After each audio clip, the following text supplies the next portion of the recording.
Hey, it's Giguk, and you're watching Pixel Party Pals. Woo! I got it right on my first take. Hey guys, how are we doing? Back on another video from Giguk. It's been a while. I hope this works. I apologise for the last 2 weeks. Laptop back and oh my god, there's so many videos I want to check out.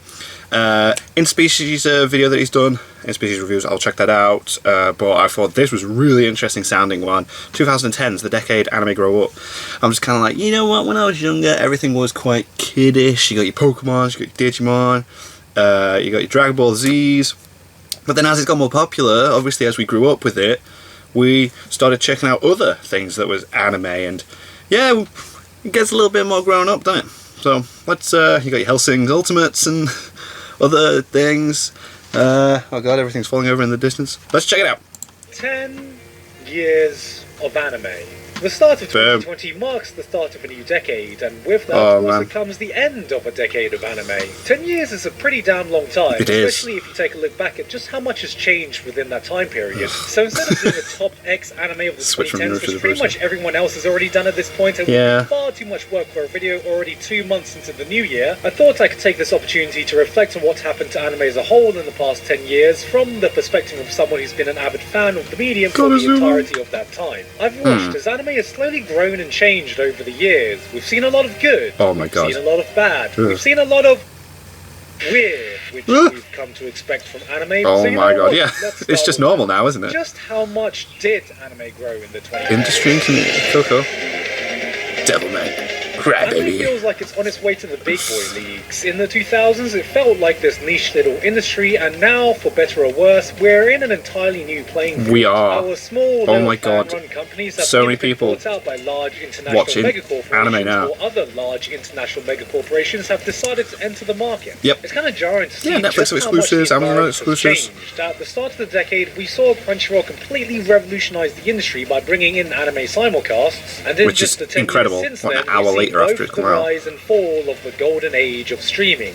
Yes, it really is over. Though, to be fair, this isn't an anime exclusive problem. There was a time when all you needed was a Netflix account and you would have access to pretty much everything you wanted to. And there was also a time when you could look up the upcoming season, pick every new anime that looked interesting to you, and think to yourself, yeah, these will probably all be on Crunchyroll. Nowadays, streaming feels like it's getting closer and closer to that cable model we thought we had left behind. Like different ones have different things. Age, anime's increased accessibility meant a lot more people got it is to more watch accessible. It. The medium is far more popular than it ever has been, validating what we as fans always knew. We knew. Anime is great. fucking great, and if more people got the chance to see it, they'd probably like anime too. And so to have so many ways of watching it now, ease of accessibility, to the point where it's no longer seen as this niche, weird hobby only watched by basement boys who want to see cartoon girls get touched by tentacles.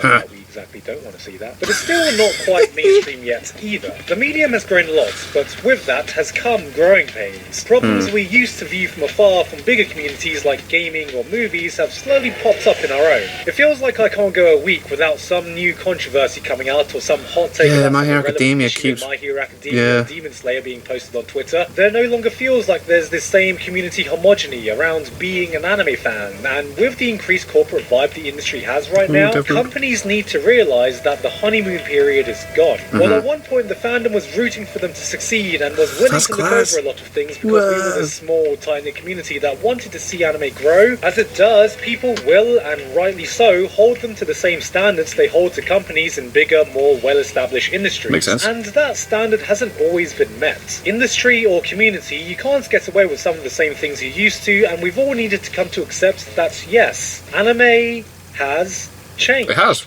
I don't want that to come off as completely negative though, because I'd still pick where we are now over where we started every day of the week. Definitely. It's exciting to be an anime fan now. It's never been paying like 20 quid for 3 episodes on a DVD. And most surprisingly, we've also been don't miss those days. That, yes, Japan does actually give a fuck about us on the outside. We are no longer just an afterthought. We have a tangible pull and a there is definitely stuff. Oh, Carol and Tuesday, man. There's definitely stuff aimed at Western audiences. There is lots and lots of new anime now. Yep. And the quality has actually been pretty damn good. Media overload was a thing, and this was no different for anime. Around the middle of the decade was when I started to feel overwhelmed about the sheer number of anime coming out, and around the end of the decade was when I started to feel overwhelmed about the sheer number of good anime coming out. That's not to say the best of anime we saw before can't match what's coming out now, but I honestly don't think we consistently get as many good anime as we do now. Or to put it in a way that's more current, I feel we are getting as many S-tier shows as we ever did, but on average I think the number of A and B tier shows have increased drastically. Yeah, I suppose you are right on that. My patience with shows has just decreased. Not everything's a 10 out of 10, but we are getting a lot of 7 and 8s. Pretty decent when I was first getting into anime, and now I compare it to some of the seasonal stuff coming out, and I think to myself, holy shit, this wouldn't even be a C-tier show compared to some of the stuff airing today, and now I'm having trouble finding the patience to stick with a show if it's not at least something like a high B-tier, unless, you know, it's that trashy show of the season I put on for some mindless entertainment. Part of the reason I found it so hard to watch shows I've missed is because there hardly feels like there's an opportunity to do so, and I'm just stuck in this perpetual cycle. Seasonal anime, the biggest notable changes has come in the form of viewing habits, most notably the takeover every season. What are you going to be watching now? As the primary way to discover and consume new anime. This is something I've only really seen take control within the last 10 years. God, the first anime I ever found myself watching weekly was Nisei Monogatari in 2012, and I feel it was around that time, at the start of the decade, where the whole concept of seasonal anime started to become a thing.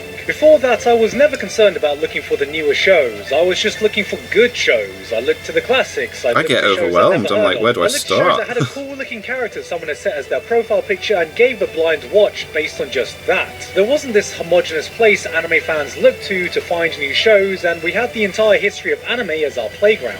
Of course, now it's far more focused on what's hot and new. Like, even if you're not following the newest seasonal shows weekly, it's likely that most of the shows you'll find yourself watching have come out within the past year and only occasionally goes further back than that. So, what changed? Obviously, the rise of instant streaming platforms allowed us access to the newest anime at a rate we never had before. Watch it anywhere. No reliance on fan subgroups to pick up a show, no waiting for episodes to get subbed. They were out as they were airing in Japan on a consistent schedule. Yeah, not waiting like months. You're not watching it on TV and then having to wait months for it to go into the next season. Ground zero we could gather around and discuss. God, like Dragon Ball Z would just be repeated over and over and over. Unwritten classic anime list we had before. Like, even for casual watchers who don't follow the cycle, they still would have heard of a show like Demon Slayer when it was out because everyone just started talking about Twitter, it. Man, Instead exploded. of asking, what have you watched? We started asking, are you watching? To me, this is the biggest change. The idea of watching anime as a social experience was so completely alien to me at one point. I mean, the entire reason I started this YouTube channel was because I literally had no one I could talk about anime with. And the ironic fact is that if I had gotten into anime within this past decade,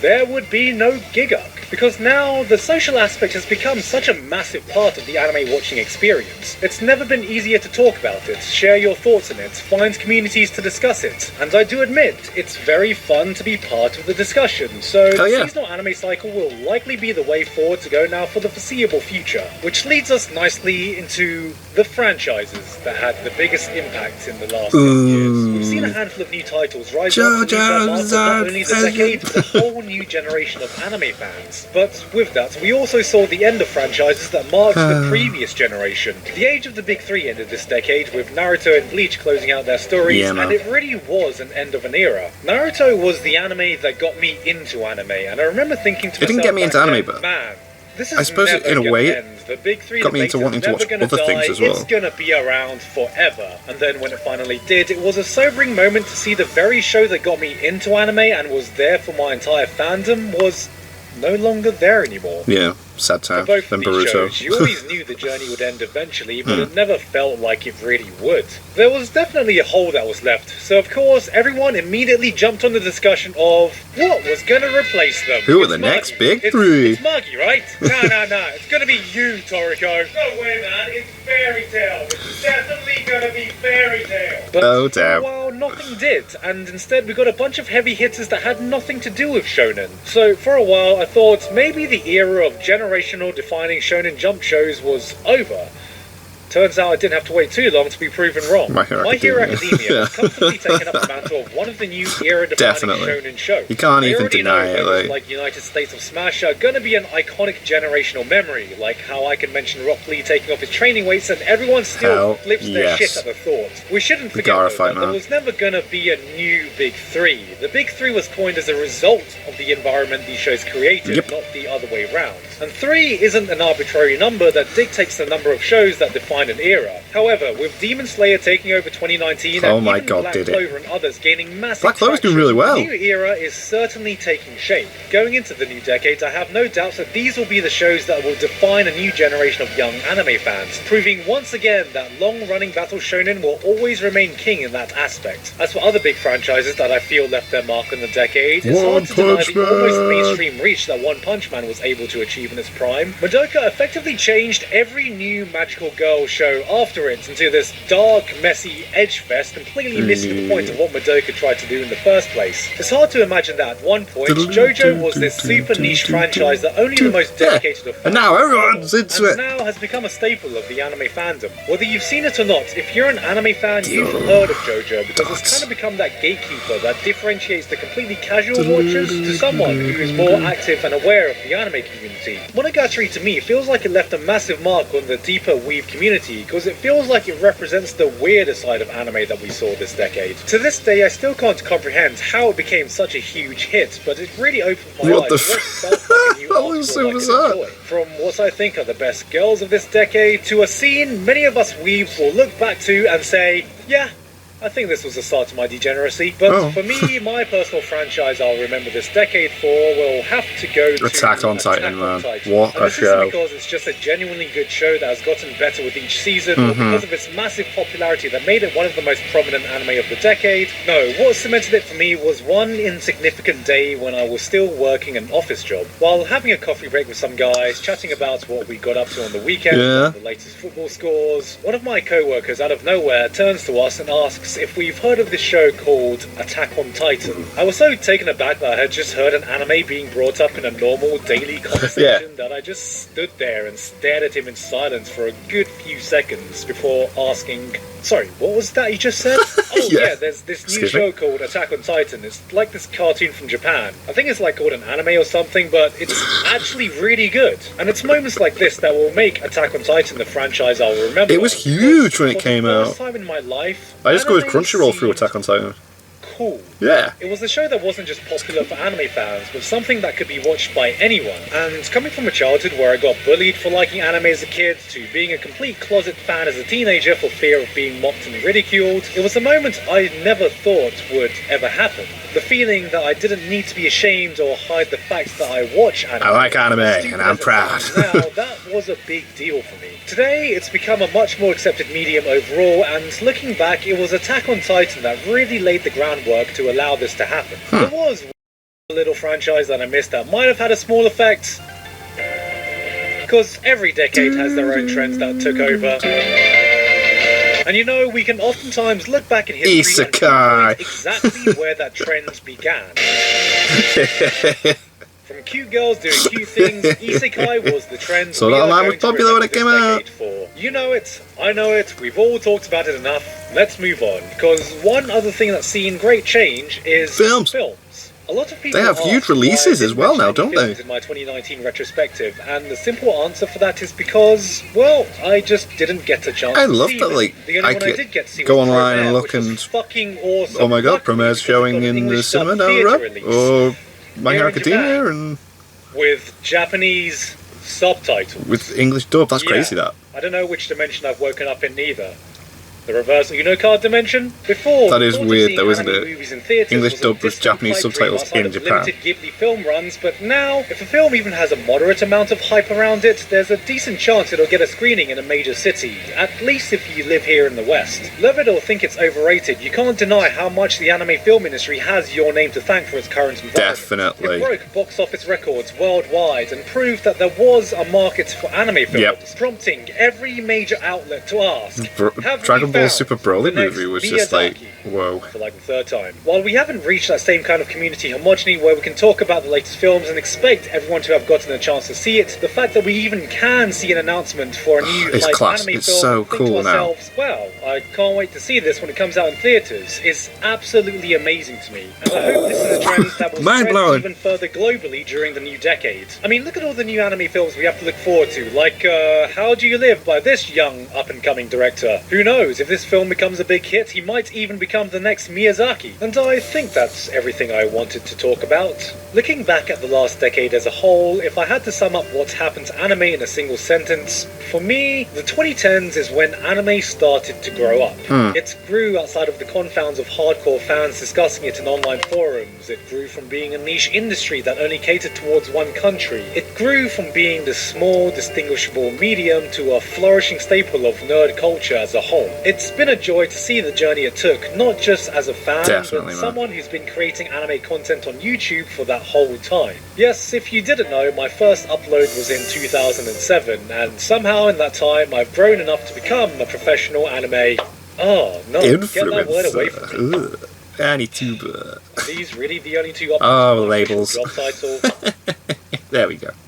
I'll take it. Professional I man of have a lot to culture. be thankful for in these past 10 years, and I never actually thought anime would get to this point. But one thing I don't think would have ever changed, regardless of what happened, is my passion for this medium. It's been an exciting 10 years of anime, and I don't know what the next 10 years are going to be like, except for the fact that I'm definitely going to be there to watch it all the way.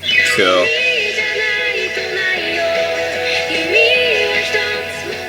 Hey guys, Giguk here, hope you enjoyed that video. Thank you very much again to Naruto Slugfest for sponsoring me today. If any of what I showed looked interesting to you, then you can click the link below to pre-register and get your hands on it as Sponsorship. soon as it's out. Cool. I'm going to be honest, I'm a bit disappointed I missed out on the beta because I really want to try this game out. Like, now that I'm living in Japan, I play way more mobile games while I'm like commuting on the train and everything, so Naruto mobile MMORPG looks right up my alley, so I really can't wait to try this out. And with that said, thank you very much to Robert Harnborg, Mike Elfin, Sisters10086, Elifal, Basil, and everyone else, my patron, for helping to support me for this month. I know I literally just said that I live in Japan now, but as you can see from my old office background, I'm quickly visiting England again. So yeah, I'm just here for just about 2 weeks. Get out quick. If you're wondering why I released a video on the 20th But if you can. in March, well, this video was actually meant to come out like last month or earlier in the year. Oh, right, okay. But due to scheduling issues, it got delayed, so Fair hopefully enough. it wasn't too late for you to enjoy, Nah. even though it's not nearly as topical now. So yeah. Still an that's it interesting from me. discussion though, man. It's all good. Today, I've been Giguk, and I will see you all Next time. Groovy. That was cool. I like that. I like that. Nice little retrospective on the last 10 years of anime. I still think it's a decent discussion regardless of when you have the talk. It doesn't have to be in January when we start all over again. But yeah, that was cool. And I got a lot more other videos on the way. I do apologise for the last 2 weeks. I've been very, very stressed not being able to upload videos I want to actually upload. Not that I didn't want to upload the ones I did, just wouldn't be my first go-to choice, if you know what I mean. So anyway, thank you guys very much for watching. What did you guys think of that? What did you guys think of this? Click like, subscribe if you haven't already, leave comments down below. Let me know what you should watch and discuss in future videos, and I'll see you guys, all you guys, next time.